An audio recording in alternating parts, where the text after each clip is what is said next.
I feel honored, like a king, to be able to use this truck today. She cranks, man. Everything's good to go. Everything's running, spinning like an absolute top. Welcome back to the urban farm, everybody. How is it going? How is it going? We are going to sell our hay already. We got a Facebook Marketplace hit on it. So we're going to drop that off now, and then I will let y'all know what is going on whenever we get done with that, because I have a huge surprise that we completely forgot about on this series. I got 2,700 bucks from that whole deal there. Now, obviously, that is zero profit, but that is better than nothing. Obviously, you can see it on your screen. We have been struggling lately. But we're going to stop at Grandpa's farm now because we may need a winch for this, for the surprise I got coming up for y'all. So definitely stay tuned and find out what we completely forgot about that may be worth gold. You never know. Alright, now aside from the dirt, this is probably the cleanest first gen you will ever see in your life. I mean, not a single speck of nothing on there. That's the only dirt is in the rims, because obviously they are pretty mud attractive rims. I'd be pretty attracted to them too. But Grandpa's truck, one of the cleanest. Yes, he still has the K10. It is in his garage over there. He's also had this first ship for a while now. This is mainly the farm tow pig.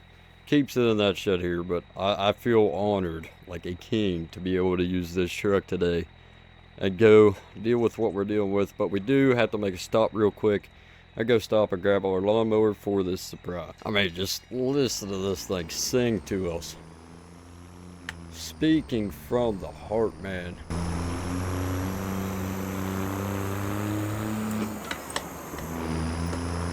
Oh my Lord. I'm praying y'all could hear that right now. Good old Cummins. It don't get nothing. It don't get nobody. Yes, it does. It does. It gets better than an old first gen Cummins, but it don't get no better than this, speaking in Mopar terms. If Cummins is Mopar, I'm pretty sure it would be, because Dodge is... you get what I'm saying. If y'all are new to this series, this is what I bet my lawnmower is a John Deere 445 with, I think, a 3-foot deck on it. It's got nice rib tires. It's got nice cloth tires in the back. Bagger system, and the best of all, an hydraulic system, because these can be equipped with a front loader, but we do not have the front loader for this thing. We are going to try, however. But anyway, we got to hit the road and get there before this rain comes, because it is coming in 3 hours, and we're definitely going to be getting dirty before we can even do anything.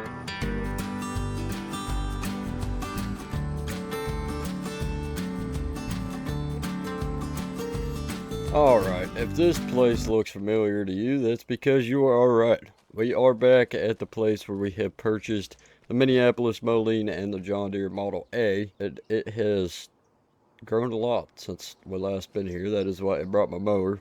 But we are here to pick up my bale wrapper, which we are going to need soon, and this Ford F-250 that has been sitting for quite a while and turbo grenaded. So I'm hoping that we could just get the turbo out, clean out the injectors and the lights, and everything will be fine once we put the fuel in it. But that's why we needed the winch, just in case. We are going to go ahead and get started on brush hogging this stuff if it works, because there's no time like today, no time to waste. We got to get this thing out before this rain comes. And it's not doing too bad. Yeah, we're golden here. Good old John Deere for you, they say. Often runs like a deer. But I don't want to do all of this, because we're not getting paid to brush hog his land. So we're just going to get around the equipment and a way to get back to the truck. I think that would be fine. But obviously a way to straighten out our truck so we can get the winch up in there.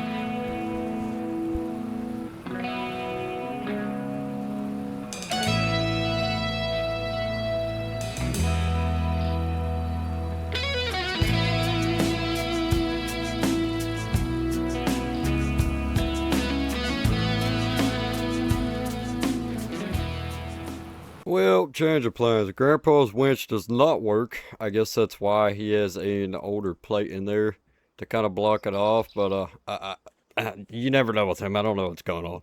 But it don't work. I don't have any extra wires in the truck. It's his truck. It's peepaw clean. No extra batteries, so that's out of the picture. So it leads us to getting that turbo out of this dang engine, Not going to be too fun, but it's also not going to take too long. It's pretty simple. It's just a couple bolts. And then taking the hoses off, and then blocking off the intake, connecting it back to the cold air intake on its own without the turbo. If that makes sense, it makes more sense in my head, but if you know what I'm talking about, you know what you're doing. By the way, this is Cummins swapped. I believe there's a 2G swap, and obviously it's just painted Ford blue. So completely tone out the fact that this is a Ford, because it is not.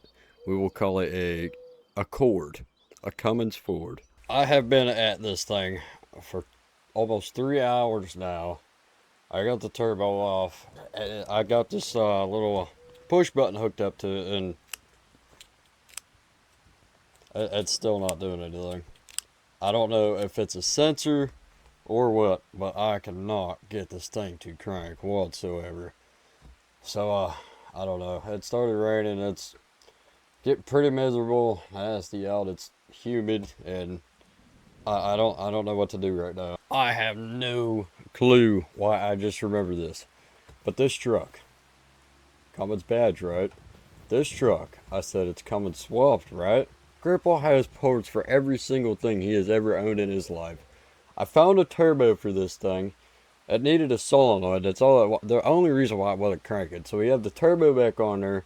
I paid Grandpa $50 for it. It's a brand new turbo. It was just a backup for this one because they have issues, obviously. And then the solenoid. I picked that up at O'Reilly's for, I think, $60. Now that everything is hooked up, set it down. I've been tinkering with it for a little bit, obviously. It is getting dark out. Anyhow, check this out. She runs like a top, man. Holy cow. I don't know why in the world the windshield wipers are going, but I don't know, they might be automatic. I don't know, there's all kind of fancy, tinkery, whatever messery going on with these trucks. But she cranks, man. Everything's good to go. Everything's running, spinning like an absolute top. The rain is slowly washing them off, which is pretty cool. Grandpa's truck's getting pretty dirty. All the dirt's bouncing up. But yeah, we're going to get this gooseneck pulled out and start loading things up. Now, obviously, we can't drive this thing home, and we have two trucks here. So we're going to pull it right onto the trailer. It has zero brakes, and I have no clue what else is wrong with it, and clearly no headlights either. So we unfortunately can't drive it home, as I said. But she will be home, and whenever she's home, we could 100% work on it. As soon as we get nice weather back, and we're not busy, that is. But we're going to... Oh, this transmission, I stalled it. This transmission does not feel great whatsoever. Oh boy, I can't see. There we go. Hopefully that's lined up.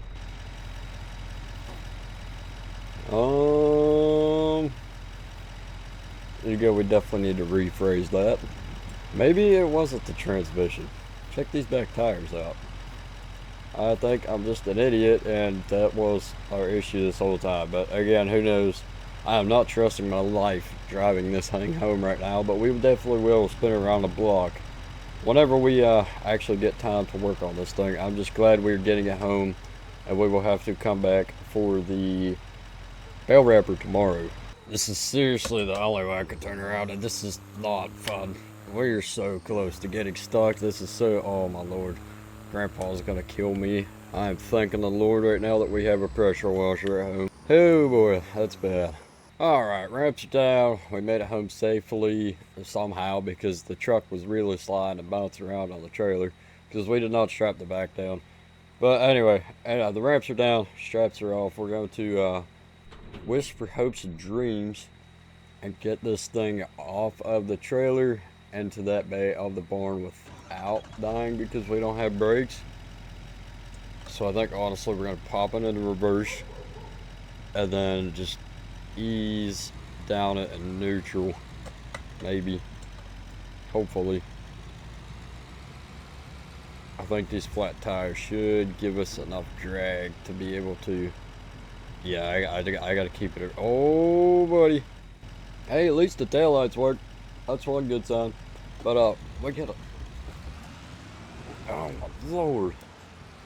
Boy, that was some tough mud. Please stop, please stop, please stop. Neutral, neutral, acknowledge. Oh, there we go. Thank God. she is home safe and sound, where she may sit for another 20 years. Who knows? Not actually. I do kind of want to work on this thing. Clearly it's running super great. And those of you that don't know, this is the Minneapolis and the John Deere Model A that we have rescued from the same place.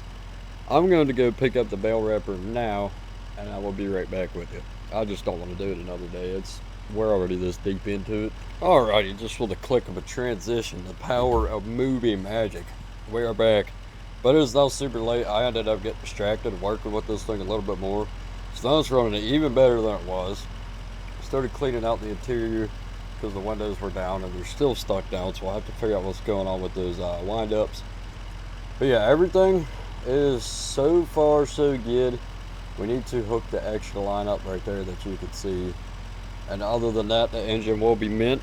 We will be working on brakes next. Maybe tires are pretty bald, but not completely. I don't know. Driver ought to probably end up biting us in the butt eventually, so more than likely we'll do tires as well and just see what else it needs. Maybe run diagnostics. Who knows? We will see. But that is going to wrap it up for today's episode. I'm super short on time at the moment, so I really apologize in advance if there's a shorter video. But yeah, we're getting super busy with prepping everything for the farm for this upcoming hay season. It's going to be a big one. We got tons of farm equipment coming. Talking about the IRL farm, by the way. And then alongside of streaming 2 times a day, trying to make videos. It's all a big mess, but I'm slowly getting the hang of it. And we have, I think it's 11,000 views on our John Deere commercial that we recently posted. It is absolutely mind-boggling. We are so close to monetization, and we're at almost 900 subs, so I cannot thank y'all enough. This means the absolute world to me. Dreams do come true, and I hope they do for you as well. I love how well that rhymed. But I will see you on the next one. Take care.